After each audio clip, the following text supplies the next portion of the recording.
Hingi tayo ngayon ng update tungkol sa bagyo mula sa ating resident meteorologist na si Ginoong Nathaniel Cruz.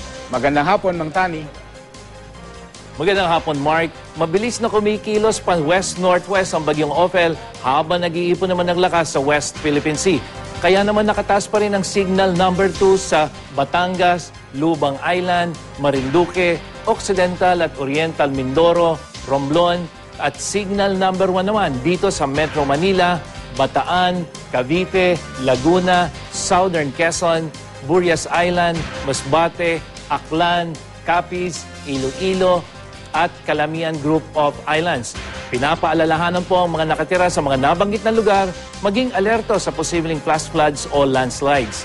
Sa huling taya ng Pag-asa, nasa 160 kilometers west ng Calapan, Oriental Mindoro ang sentro ng bagyo. Lumakas ito at may taglay na ngayong hangin nasa 75 kilometers per hour near the center at bugsong aabot naman sa 90 kilometers per hour. Kumikilos pa rin ito pa west-northwest sa bilis na 22 kilometers per hour.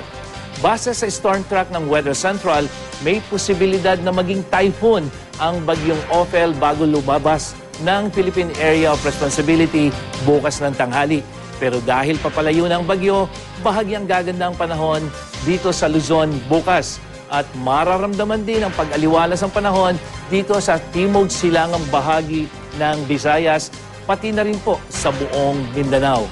At payo naman sa mga maglalayag, lalo na yung gagamit ng maliliit na sasakyang pandagat, iwasan muna ang pagpalaot dito sa Eastern Seaboard ng Central Luzon at ng Northern Luzon. Inaasahang mataas ang alon dyan dahil sa bagyo at sa northeasterly wind flow. Para sa ibang impormasyon, puntahan ang webpage o Facebook page ng GMA Weather. Ako po si Nathaniel Cruz para sa I Am Ready, serbisyong totoo ng GMA News.